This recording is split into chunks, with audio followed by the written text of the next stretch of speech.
¿Qué tal? ¿Cómo estamos? Bienvenidos a un nuevo capítulo de En Todo Caso. Qué gusto estar aquí contigo, Juan. Contigo, Toñín. Diré que también. ¿Cómo están? Un ¿Qué poquito pasó, menos, ¿verdad? Jesús? ¿Qué Vienes tal? ¿Qué con tal, pinta de chicos? póker, ¿no? ¿Ah? Vienes con pinta de Sí, de póker. hecho tiene aquí una ¿Cómo que pintita de de cuello pinta que de te lo voy a, estás te lo como, voy a poner bien. yeah, Te lo voy a poner ¿En bien serio? porque no Sí. estaba del todo Ah, bueno. correcta, pero bueno. Muchas gracias, bro. Ya Nada, para aprovecho eso un estamos. momentico. Oh, yeah. Ahora Claro, sí. todo el protocolo anti-COVID. Totalmente, pero bueno. ¿Qué tal? ¿Cómo están? Gusto de saludarlos otro día más en nuestro podcast.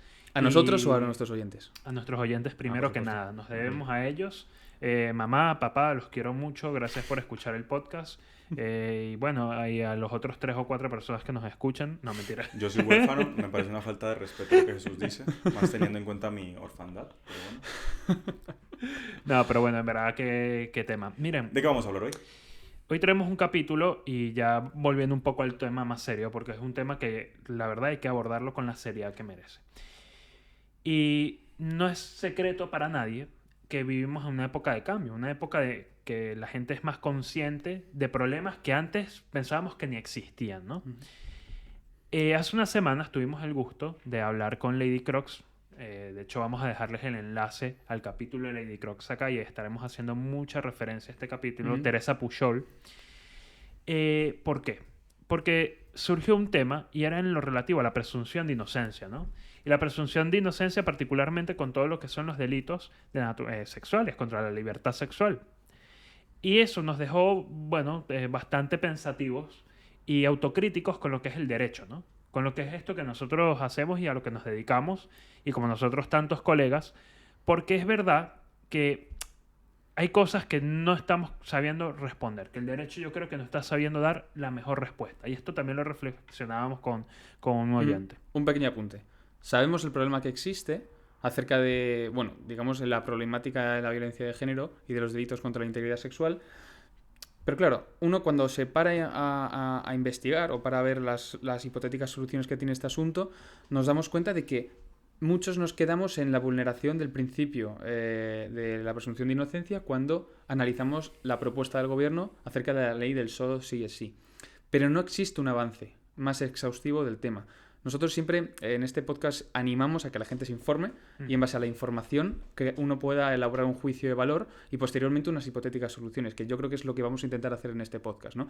Entonces, para un asunto tan complicado como es el derecho a la presunción de inocencia, que se recoge en nuestro artículo 24.2 de la Constitución Española, el artículo 11.1 de la Declaración Universal de Derechos Humanos, 14.2 del Pacto Internacional de Derechos Civiles y Políticos, un principio tan importante, y viene recogido en más sitios, tan importante como la presunción de inocencia debe ser compatible con un problema actual y grave como es la violencia de género y la respuesta penal que se le da a este tipo de asuntos. En pocas ¿no? palabras, otro principio del derecho positivo que tenemos, que es el derecho a la tutela judicial efectiva.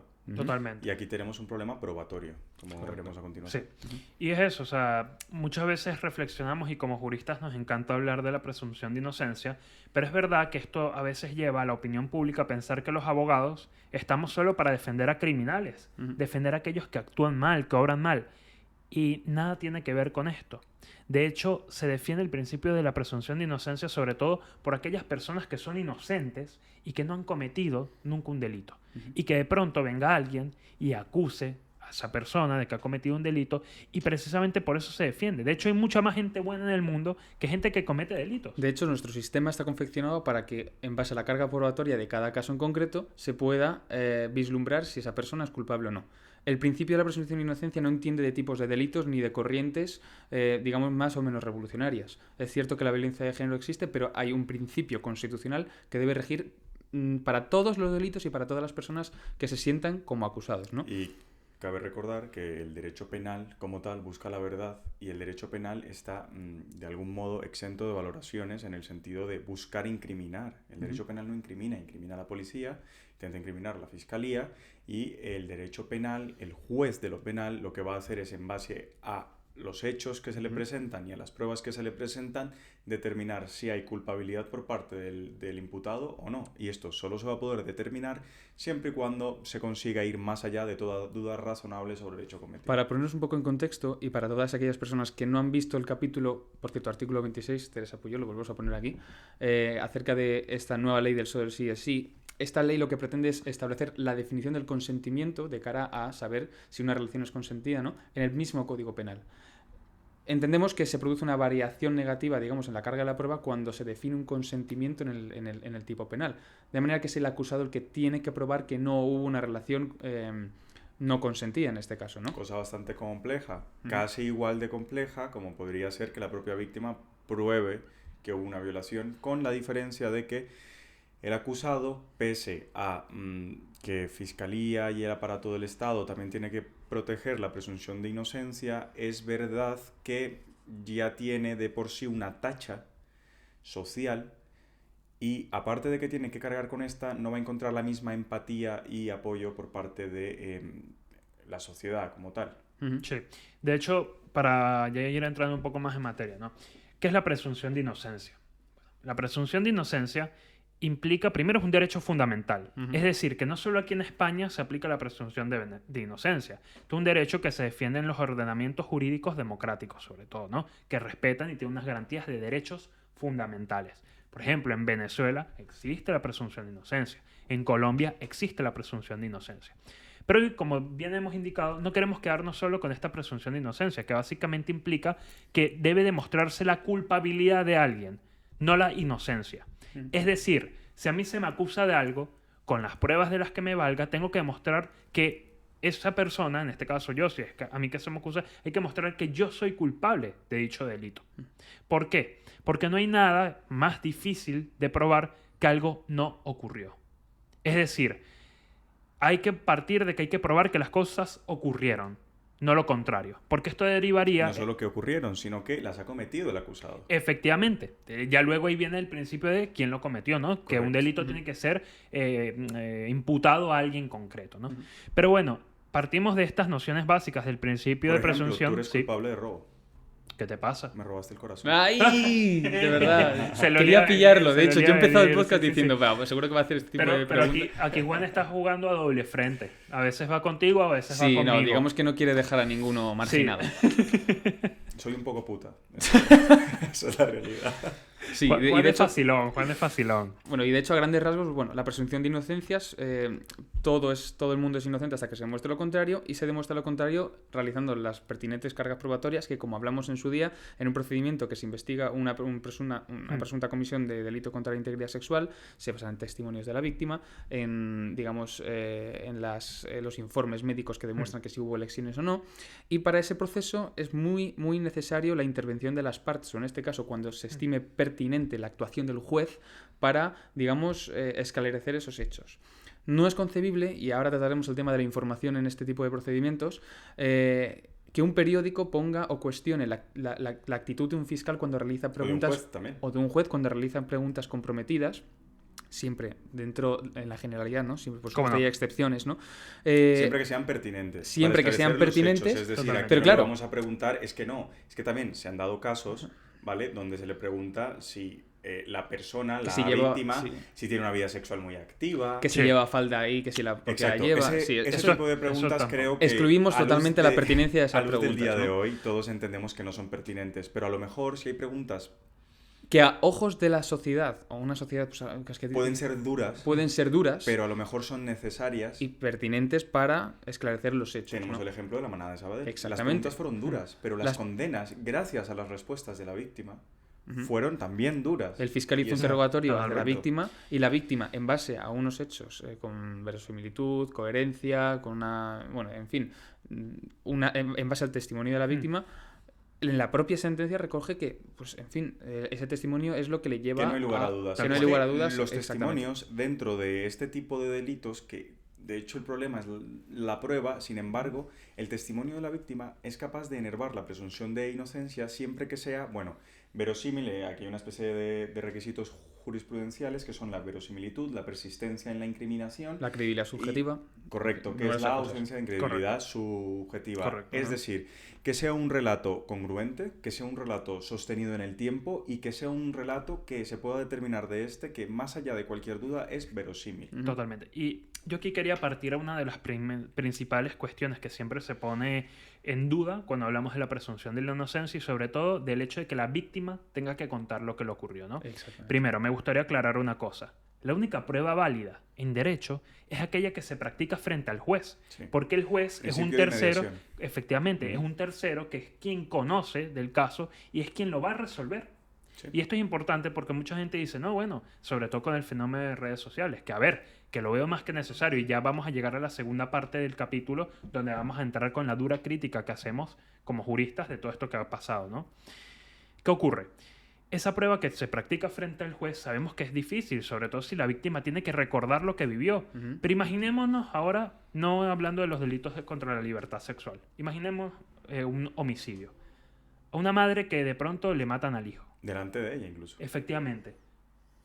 O de pronto, imaginemos un delito contra una persona jurídica. Una persona jurídica a la que estafan y por esa estafa tiene que despedir a 10, 15 empleados, de los cuales dependen sus familias para comer. Sí, o una lesión en la que te cortan el brazo y tienes que vivir la experiencia de que no tienes brazo. Efectivamente. Una Son tortura. experiencias Lamentablemente, y esta es la cuestión, son experiencias sumamente traumáticas y de verdad esperamos que nadie tenga que pasar por esto nunca. Pero la realidad es que parte de vivir es correr el riesgo de que esta basura pase. Ujú. Por eso el derecho Parte tiene de que vivir en responder y sociedad, hay que sí. castigar a quien Sí, comete sí, los sí. crímenes. Hombre, están Partimos- todos castigados. Aquí Claro. nada es impune. Partimos de la particularidad de que los delitos contra la indemnidad sexual son delitos semiprivados, que ahora entraremos a valorar esto. Es un acto que se comete, un delito que se comete a priori en un acto de privacidad en el que solo se encuentra la víctima y el Donde y suele el encontrarse presunto la víctima, y el presunto agresor. Y falta de pruebas, mucha falta de Y pruebas. existe una falta de pruebas brutal en que el testimonio de la víctima resulta totalmente trascendente, ¿no? Y por eso es necesario poner unas preguntas totalmente duras, porque son duras, con el fin de que la víctima pueda aportar contenido de valor a la Tal Sin cual, embargo, proceso. esas preguntas no están exentas de control. Es decir, No. esas No. preguntas están a valoración del juez de su pertinencia, como ya hemos dicho antes, y ahora con la sociedad cada vez más concientizada en lo que viene a ser, bueno, toda esta lucha feminista y la credibilidad de las víctimas. Más que necesaria. Sí, sí, Ujú. claro, Más es que más que necesaria. necesaria. Pero lo bueno es que dentro de todo esto, porque si no estoy mal, hay como una especie de enseñanza obligatoria dentro del Poder Judicial Sí. Ujú. en este tipo de materias, donde crean la conciencia de qué tipo de preguntas y cómo no... Teresa nos hizo referencia a ese tipo de, de charlas. hecho, claro, partiendo Y los de eso, fiscales, de no claro. volver a victimizar. Y que mucha gente le tiene miedo al juez, lo ven como alguien inhumano. Pueden ver justamente, y vamos a hablar de nuevo de Teresa. Habrá y alguno inhumano, Le estarán pero- sonando las orejas a Teresa. Sí, le están pitando los Pero ahí oídos. pueden ver que un juez es una persona tan humana como los que estamos el día de hoy frente a ustedes en este podcast, como los que nos escuchan, como la gente que ha sufrido en algún momento ha sido víctima de un delito.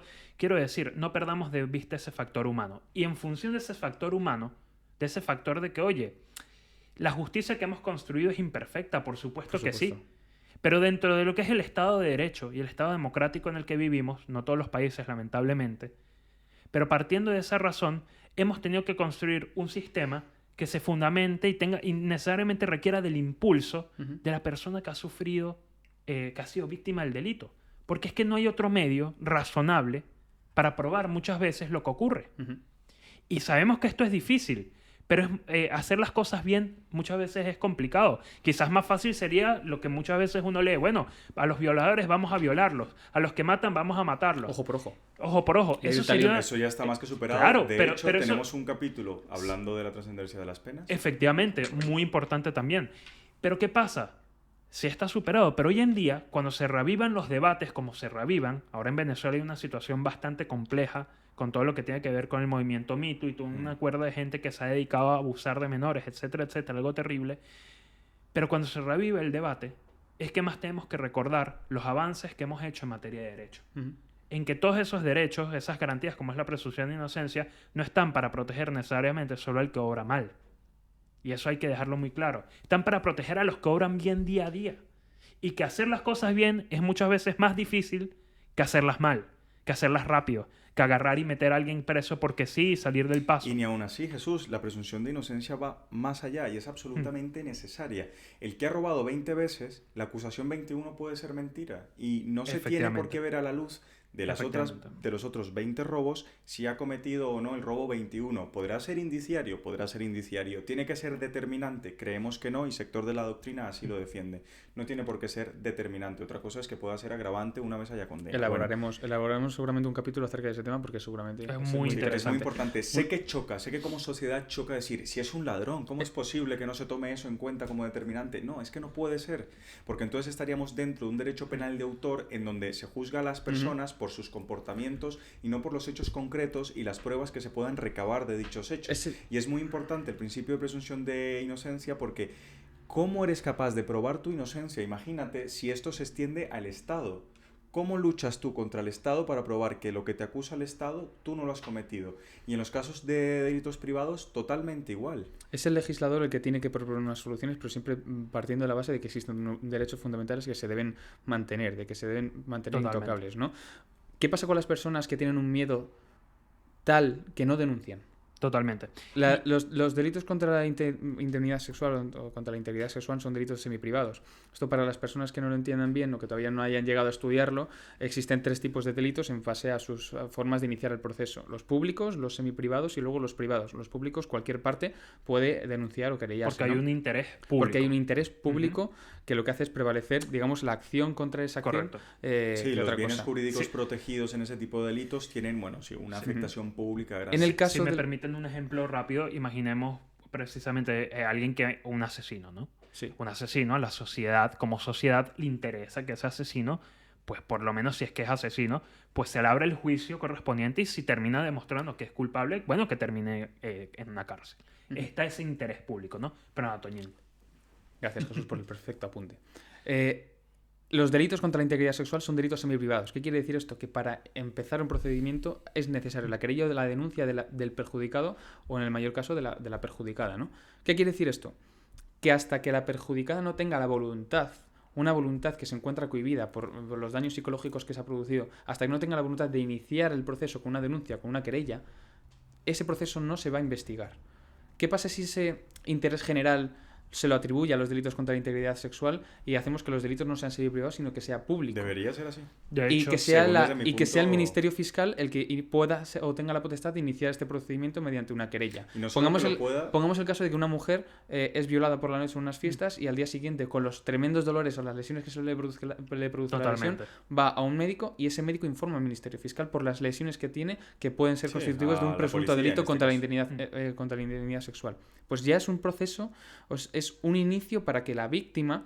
Es cierto que aquí ahora vamos a hablar de una ponderación entre la intimidad de la víctima por la agresión sexual y el interés general. Pero ya la víctima tiene la salvaguarda del Estado que le permite iniciar un procedimiento sin que tenga ella la voluntad o la fuerza para empezar un procedimiento. Y ojo, aquí estás hablando de una víctima medianamente libre. Imaginémonos un secuestro. Tal cual. Donde el secuestrador tenga los hijos de la víctima. Sé que estoy poniendo un caso horrible, pero es para irnos al extremo. El secuestrador tiene a los hijos de la víctima. La realidad supera la ficción, Juan. Y el secuestrador que comete agresiones sexuales contra esa víctima la tiene profundamente herida y tiene que llevarla al médico. Pero ella no va a decir nada porque los hijos están retenidos con el abusador y es imposible de que diga nada por el miedo. Claro, al ser un delito semipúblico, en este caso, aunque se informe a la policía... Semipúblico y semiprivado es lo mismo, ya para dar la punta. Y aunque se le diga a la policía, si la víctima no denuncia, que no lo va a hacer, va a seguir esto. Va a Es seguir cierto esto hasta que que se comete un homicidio, por ejemplo, que sí es un delito público y que sí se puede perseguir de oficio. Y no solo eso, aún con denuncia, Fiscalía puede retirarse porque no tiene obligación de permanecer en la incriminación si considera que no es procedente, que a vista de, al menos mía, no es suficiente. Debería tener la obligación de perseguir, porque hay que recordar que las violaciones, agresiones sexuales, abusos sexuales tienen un impacto muy grande en la sociedad española. Claramente. Y no se pueden seguir viendo como un delito privado. Es cierto que... Y si me permite, Juan, semiprivado. Que no solo en la sociedad española, en Venezuela, que ahora estamos conversando precisamente, y este es un capítulo que parte de un poco la indignación que sentimos con lo que está pasando, y de que como estudiantes de Derecho sabemos que el derecho a veces no logra conseguir las respuestas a los problemas que tiene la sociedad, y es una realidad. Pues oye, claramente creemos que esto podría ser un principio de solución, una solución posible, que podría ayudar bastante en esta materia. Es cierto que se debe ponderar, digamos, la acción de la justicia pues, con la intimidad o también. el dolor de la víctima. De hecho, por eso es que son considerados... Exactamente. Pero es que estamos en un tiempo donde toda la sociedad se está moviendo, o la mayoría de la sociedad se está moviendo a favor de una serie de actuaciones que conlleva la igualdad entre hombres y mujeres, ¿no?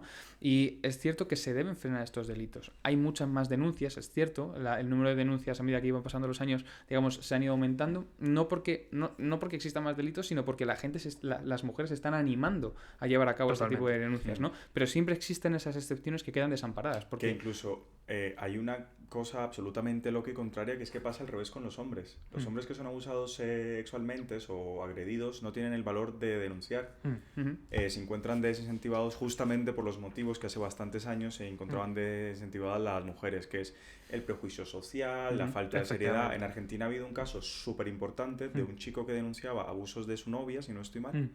La novia lo terminó matando. La policía nunca tomó denuncia. Imagínate tú. Claro, Es es que, este tipo de casos. que si bien es verdad que la mayoría de casos ocurren lamentablemente contra las mujeres, Ujú. no podemos perder de vista que esto también puede pasar en sentido contrario y que es un problema que se tiene que resolver precisamente por eso, de la base, de la raíz Bueno, del pero problema, ahí ¿no? entramos en el absurdismo de decir que vale más una vida que otra. No, tal cual, Sí, es es un debate en ridículo. el que nunca se debería entrar. Jamás. Sí. Todavía es igual de valiosa. Y aquí también hay que comentar, en el caso de los menores de edad, pues ya se asume por parte de Fiscalía Sí. el delito como si fuera o tuviera esa Público. naturaleza Siempre existen pública. excepciones, interés ¿no? general. El Claro, interés general. con exacto. algún Igual matiz, que- pero ya se hace así. Sí, igual que con los discapacitados.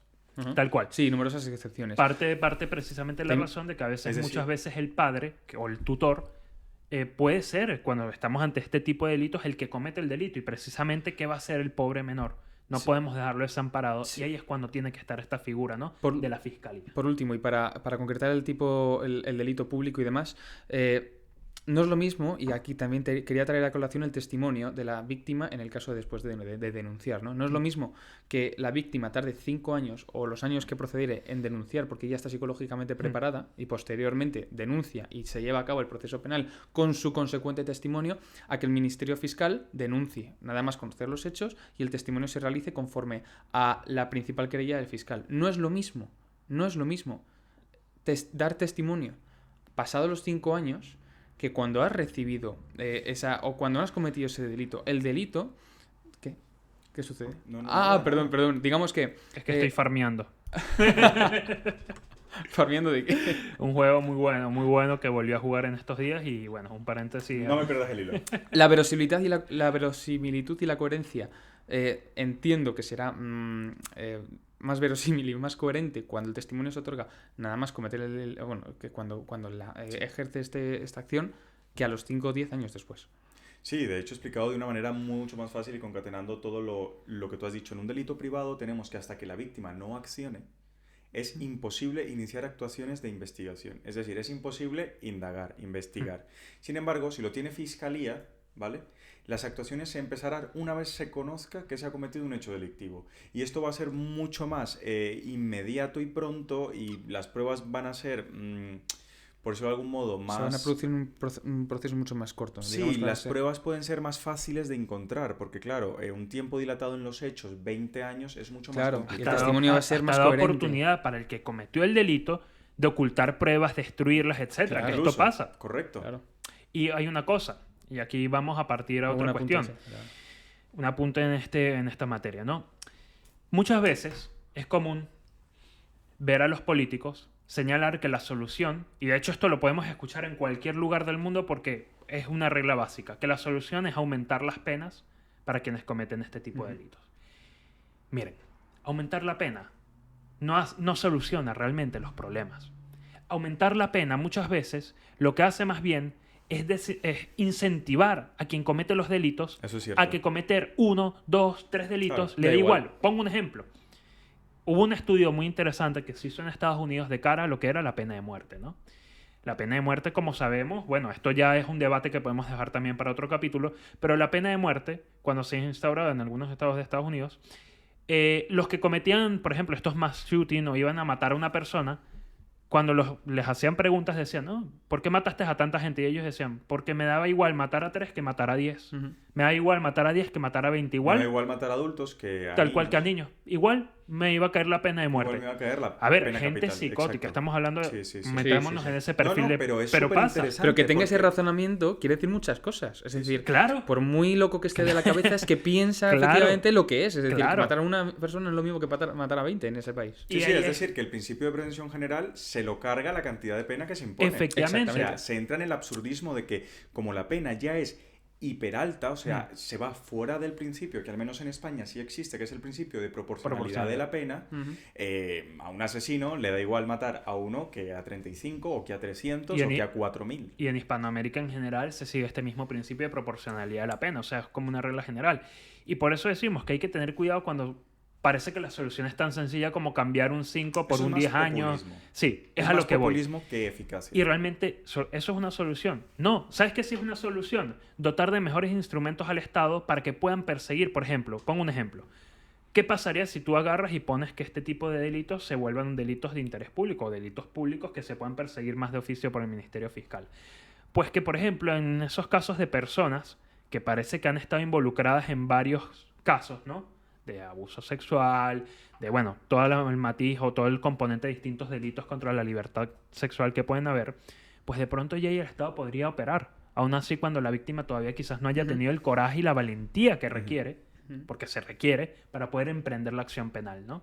Entonces, muy cortamente y retomando, hemos empezado a hablar del principio de presunción de inocencia, hemos también hablado de cómo se puede enervar ese principio de presunción de inocencia muy especialmente en los delitos sexuales, aunque no solo en estos, y ya hemos dado dos soluciones que a nuestro criterio, por lo que entiendo, son posibles. Una es que dejen de ser delitos semipúblicos o semiprivados, como se quiera determinar.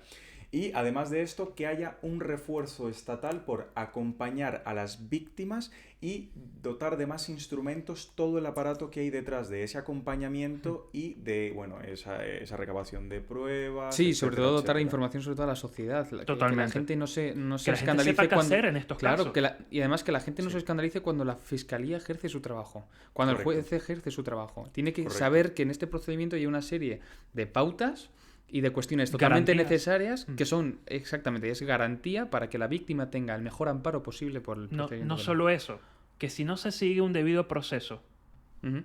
se corre el peligro de que, a pesar de tener todo para que esa persona, el culpable, realmente llegue a prisión, basta con que se haya pasado una garantía procesal en el Que proceso, se le vulneren sus derechos. que se vulneren sus derechos para que a partir de eso Quede este libre. puede quedar libre. Y ha pasado. Y Ha eso pasado sí da mucho. verdadero dolor. Eso ha pasado. Eso sí tiene que darnos rabia como Sí, sociedad. sí. Porque que ese tipo de gente, con todo el caso, digamos, encausado, se salgan fuera por un formalismo o porque le hayan pasado arriba una garantía, es sumamente peligroso. Para cerrar y para dar una última idea que lo estábamos discutiendo, Sí. el Estado necesita esos mecanismos. El Ministerio Fiscal aquí en España, o la Fiscalía, como es el Fiscalía General, que es el caso de Venezuela, o Sí. como sea el instrumento que siga este tipo de cuestiones en sus estados, muchas veces son muy pocos fiscales para la cantidad de casos que tienen que atender. De hecho, lo estábamos conversando en su día, también en Con una Fernando entrevista Benítez. con Fernando Benítez. De Y hecho, como- dejamos el link. Puede ser que conversaremos con más fiscales, cual. ¿no? Porque nosotros no nos cerramos absolutamente nada. Jamás. Y son estas cosas, o sea, soluciones que pasan por dotar al Estado de eso. Por ejemplo, también, aquí se han introducido la posibilidad de pedir medidas cautelares porque sabemos que la justicia va lenta y las medidas cautelares que buscan ayudar a que la víctima, de cara a un proceso que puede tardar 3 o 4 años en el tiempo, bueno, se puedan adoptar precauciones sobre todo para resguardar la vida de la víctima, ¿no? Sí, yo para cerrar quiero hacer dos apuntes. Uno, muy importante, que es lo que acaba de decir Jesús, quiero recalcarlo, que es que faltan medios. Faltan medios y son posibles. Son posibles sin llegar a violar derechos fundamentales como es la presunción de inocencia. Ya hemos dado varias soluciones. Y también quería añadir otra muy interesante que se llama la ley Rhodes, que es sobre los delitos contra la indemnidad sexual de menores, que se está ahorita debatiendo y al parecer está en un proceso de aprobación aquí ante el Congreso Español, que lo que busca es que las víctimas, cuando son menores de edad de abusos sexuales, no solo puedan denunciar cuando llegan a la mayoría de edad y ahí empieza el plazo de prescripción de los delitos, que una vez se pasa este plazo, para que lo sepáis, no se puede denunciar porque ya no se puede ejercer ese derecho. Pues se quiere que ese plazo de prescripción empiece a contar desde que la víctima se siente psicológicamente preparada para denunciarlo. Y esto no vulneraría, en principio, los derechos de la otra parte, en este caso del acusado o del investigado, y además de esto sería fácilmente comprobando dónde está el estado mental de una persona para denunciar con un test psicológico, por ejemplo. Bueno, pues ya que estáis de conclusiones, yo digo la mía porque me da la gana. Y es que nos informamos. ¿Las elevas a definitivas? Ya, Trum. sí, es súper jurídico. Oye, estás rápido, Juan. Está rápido. ¿eh? Es que es demasiado rápido este tío. Tira fichas, porque Sí, no sí, sí. Calmi, pela Speedy uno. González. Bueno, pero ¿eh? de tira ficha no nos sorprendemos. Y mi conclusión, me acaba de dar la mano. Mi conclusión es que nos informemos. Al fin y al cabo, todo esto basa en la información, porque al fin y al cabo la sociedad somos el conjunto de personas que iniciamos movimientos, que iniciamos soluciones y que sobre todo que exigimos a nuestros dirigentes políticos soluciones, ¿no? Y esas soluciones se deben dar en base a una sociedad informada que lo que quiere es algo concreto, sabiendo principalmente los problemas que existen y las soluciones que le podemos aportar, ¿no? Totalmente. Este es el motivo de nuestro podcast, este es el motivo de muchas otras cuestiones, pero nos tenemos que informar para tener una opinión formada y que estas soluciones se deben sin vulnerar los mínimos derechos fundamentales. No caigan en populismos. No. Totalmente. Y bueno, para cerrar, porque era un tema que traje un poco a la mesa del podcast, dado lo que estaba pasando en Venezuela con todo el movimiento Me Too, por ponerle un nombre, ¿no? Mewtwo, el de... No tiene nada que ver con Pokémon, lamentablemente. Pero de todos modos, Charizard, yo te elijo. No, mentira. Primero, Chorizar. hay que aplaudir la valentía de la gente que ha pasado por estos momentos tan grises Sí. y se atreve en el cariz social. Y es que los movimientos y los cambios y las mejoras parten porque la sociedad tome conciencia. Y muchas veces, porque vivimos con muchos otros problemas económicos, políticos, etcétera, se nos olvida que esto es un problema real y un problema que requiere soluciones. Y bueno, indicar que la denuncia es clave en el motor del derecho penal, es lo que al final va a poder permitir tomar las acciones. Y en el caso de Venezuela, indicar que, bueno, que cómo sería el procedimiento. En primer lugar, habría que redactar una denuncia indicando los hechos, la persona que la presenta, etcétera, dirigirse a la Fiscalía General o a los cuerpos de seguridad y, bueno, y ponerlo en conocimiento para que quede registrado y se pueda iniciar el procedimiento. Lo cierto es que sabemos que es difícil iniciar el procedimiento penal, pero es la forma que hoy en día tenemos, a pesar de las críticas que hemos hecho. Adecuada para impartir justicia. Totalmente, nunca mejor dicho. Fuerza, ánimo y bueno, recordarles que se pueden suscribir en todo caso. Por supuesto, podcast. a nuestras redes sociales, Todo Caso Podcast en Twitter, en Todo Caso Podcast en Facebook y en Instagram, en Todo Caso Podcast en Spotify y en YouTube. Y aquí os esperamos, con los brazos bien abiertos. Sabemos que el tema no ha sido totalmente abarcado, faltan muchos temas por discutir, pero hemos centrado, bueno, como lo hemos centrado, un saludo y cuídense y báñense, guarros. Hasta luego, guarretes. Yo me baño. Tú no. Cállese. Chao. Cállese, señora.